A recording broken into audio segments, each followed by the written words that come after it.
Halo, kembali lagi sama saya. Nah, ini kita ngomongin tentang subbab terakhir dari kualitas.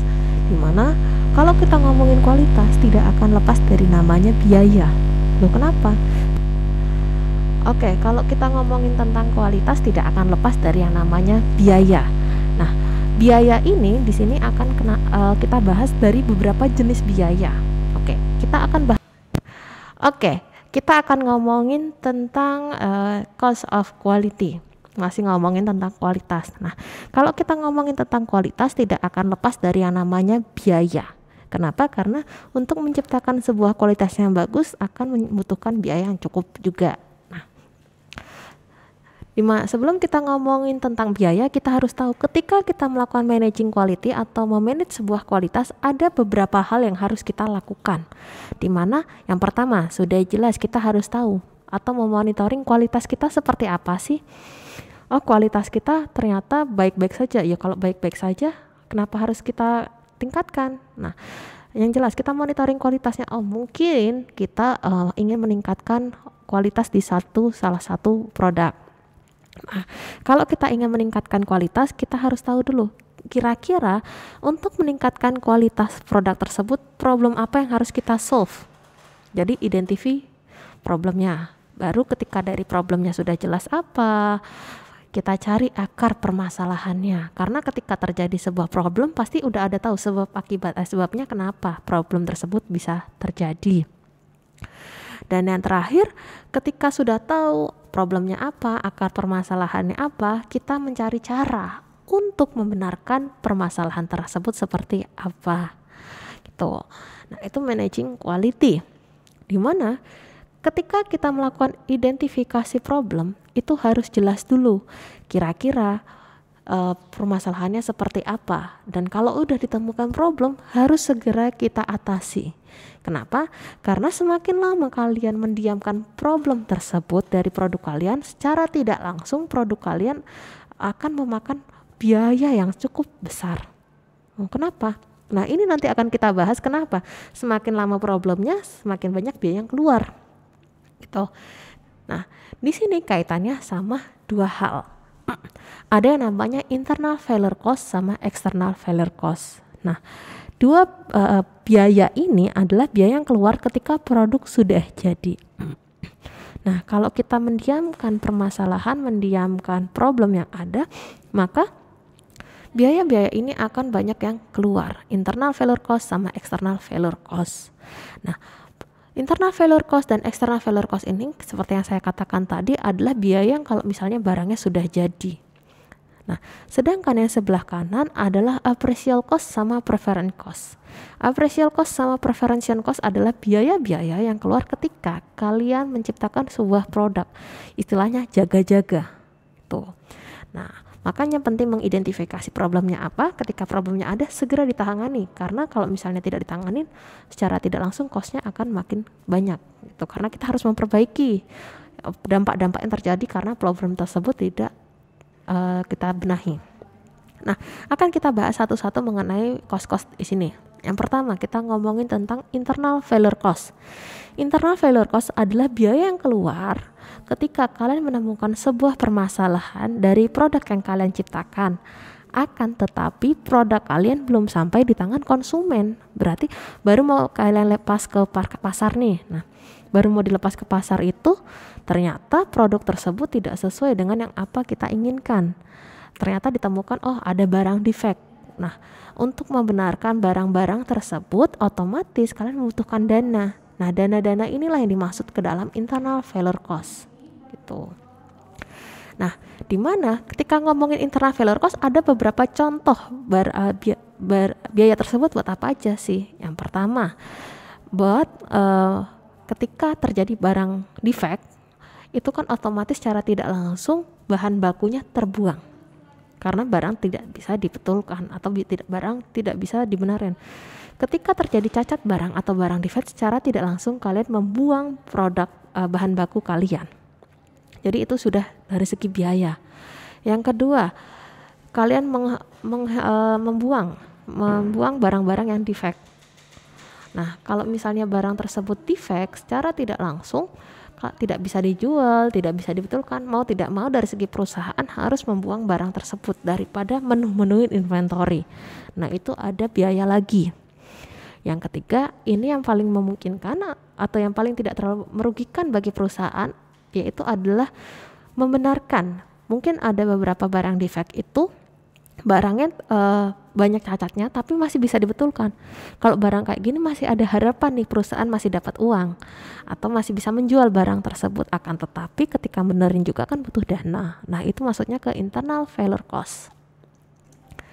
Nah, tapi perlu diingat ketika kita memiliki internal failure cost atau biaya internal ini terlalu tinggi di sebuah perusahaan, itu nggak terlalu bagus. Karena artinya, barang kita banyak cacatnya. Akan tetapi, kalau misalnya tinggi, konsumen tidak akan melihat bahwa barang tersebut ada cacat. Jadi mereka tahu barang mereka yang mereka dapatkan itu adalah sesuai yang ada yang mereka inginkan, tidak terjadi barang defect. Nah, kalau misalnya terjadi internal failure cost seperti itu kan secara tidak langsung sebelum sampai di tangan konsumen udah ditahan dulu nih di perusahaan supaya mutunya sesuai yang diinginkan oleh konsumen. Dengan adanya internal failure cost secara tidak langsung kita sebagai manajer tahu nih kira-kira kok bisa sampai barang ini cacat, kenapa? Kita cari problemnya. Oh, ternyata ada masalah di prosesnya. Oh, ternyata ada masalah di mana. Nah, itu untuk mengindikasikan kira-kira langkah apa yang bisa kita lakukan ke depannya supaya tidak terjadi hal-hal seperti itu lagi. Nah, yang kedua kita ada external failure cost. Ini kebalikannya dari internal failure cost. External failure cost ini biaya yang keluar ketika produk kalian sudah sampai di tangan konsumen. Jadi konsumen melihat barang kalian defect, konsumen tahu produk kalian rusak. Nah, jadi istilahnya secara tidak langsung kalian menjual barang-barang yang tidak sesuai dengan standar yang ada. Di sini ada beberapa contoh dari external failure cost. Yang pertama, ketika kalian biaya yang dikeluarkan ketika untuk membetulkan damage atau kira-kira barang tersebut rusaknya di mana sih. Yang kedua, dari segi logistik. Nah, misalnya barang tersebut sudah sampai di tangan konsumen, kan? Konsumen lihat ternyata produk tersebut ada cacat atau defect, pengen dibalikin ke perusahaan. Secara tidak langsung perusahaan harus bertanggung jawab untuk membiayai dari segi garansinya, membiayai dari segi pengirimannya, penggantian produknya dan yang lainnya. Itu butuh dana dan dananya besar. Itu masuk ke external failure cost. Dan yang paling berbahaya dari external failure cost adalah konsumen yang tidak puas. Konsumen tidak puas artinya konsumen tidak akan membeli produk kalian. Nah, ketika terjadi misalnya produk kalian defect, produk kalian cacat terus terbeli oleh konsumen. Nah, bagaimana dari segi perusahaan menjaga supaya konsumen akan kita ganti deh supaya konsumen tidak terlalu tidak puas banget sama produk kita. Gimana kita bertanggung jawab? Karena kalau udah tidak puas nanti terus mereka akan ngomong ke orang lain, ini produk dari sini jelek, dari sini jelek. Secara tidak langsung ya menjatuhkan nama perusahaan. Dan itu kaitannya dengan damage the brand. Konsumen tidak puas, ceritain ke orang-orang, brand kalian jatuh. Brand kalian jatuh susah untuk naik lagi karena kaitannya dengan orang-orang akan berasumsi produk kalian gagal.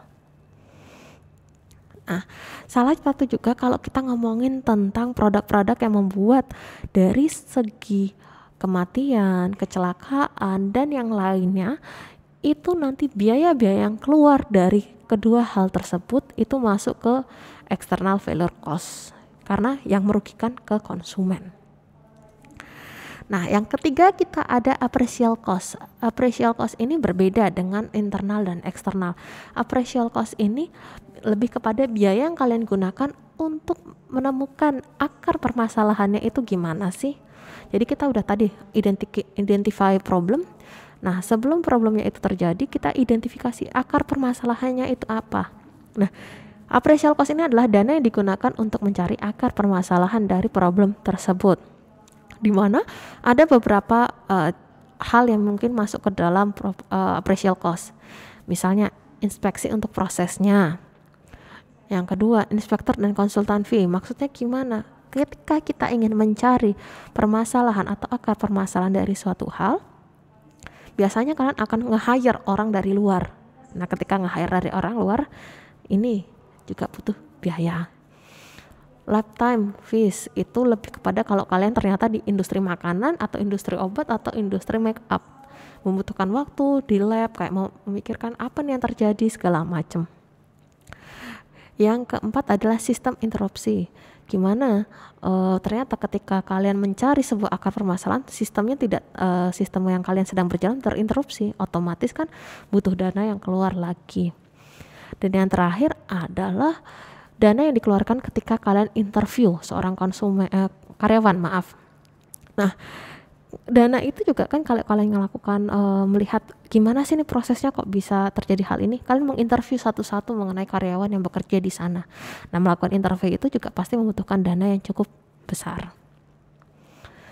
Nah, maka di sini harus ingat, ketika kita mau melakukan fix problem, kita harus tahu akar permasalahannya itu seperti apa.